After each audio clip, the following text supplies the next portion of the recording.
In this second video, we're going to talk about doing a data table that has one variable with multiple outputs. In this example, we're going to have three outputs. So just to give you a little overview of what this actual spreadsheet looks like. It's for a home loan. The amount of the loan, we're going to start with $125,000. The interest rate will be 4.75.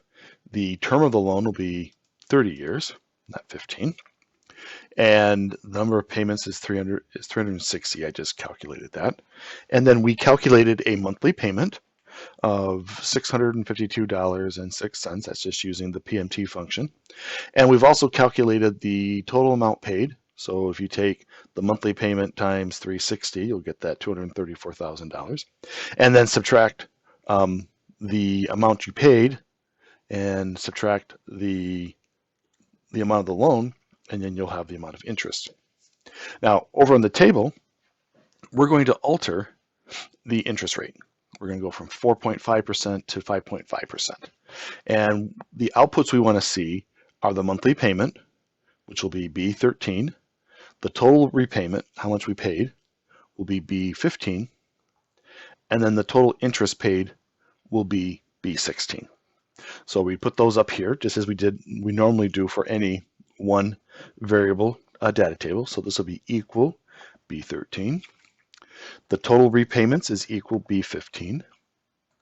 And then the total interest paid is equal B16. Something you may want to consider if you are purchasing a home. I changed the formatting, the number formatting already.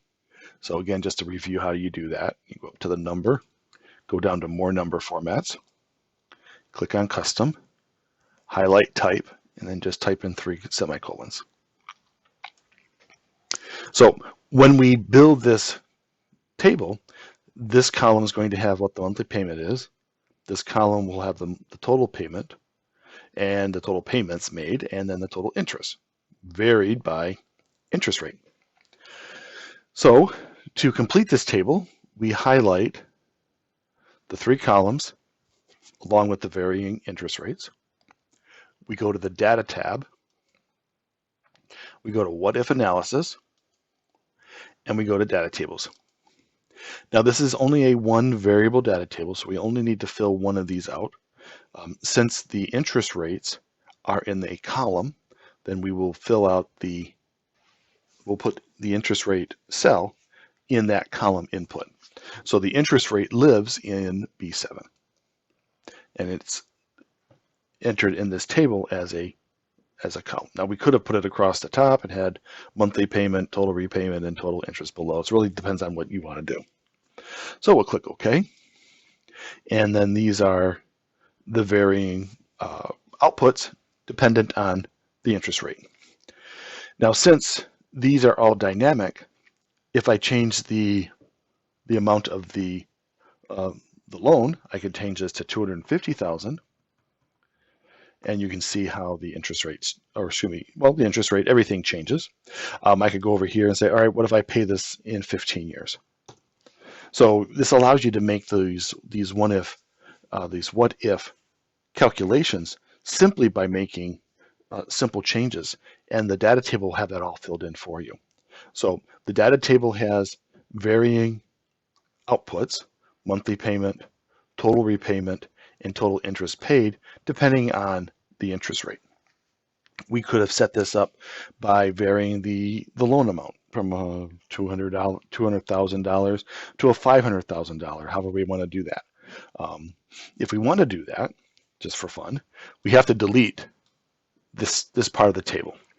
So what we're going to do now is we're going to change the interest rates, and instead of varying by interest rate, we're going to vary by potential house sizes or costs. So to do this, since we already have a table here, we got to get rid of it. So I'll select it and delete it. And here, we're going to select those interest rates. And just so that doesn't get kind of goofy, I'm just going to change this immediately to accounting. And notice it put in the cents. So we're going to go from, let's say, 125,000. And let's widen the column.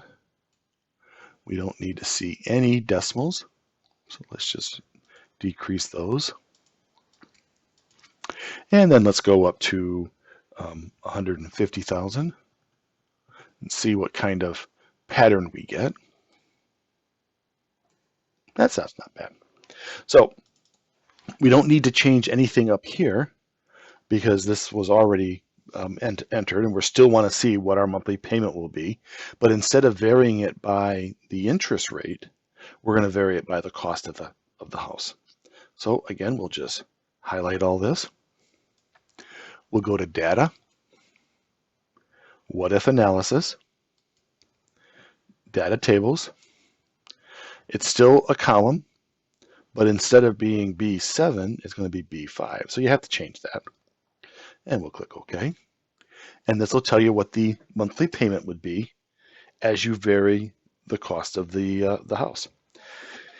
And if 375,000 is too small, I can come over here and I could change this to, let's say, 200,000, and then make the next one 300,000, and we could change those in increments of $100,000, however you want to deal with it. And let's make this a little wider for the. So you can see that if you wanted to get a $1.2 million house out in Hollywood somewhere, it would cost you over $9,000 a month. If it's 15 years, we may want to go down to 30 years. Oh, brings it down to, oh yeah, you can afford that, almost $6,300 a month for your house payment. So this is a one variable, the variable being, in this instance, the price of the house. The first example was the interest rate, with a possibility of 3 outputs, and whatever you want to see as your outputs. So that is working with a data table with one input and multiple outputs.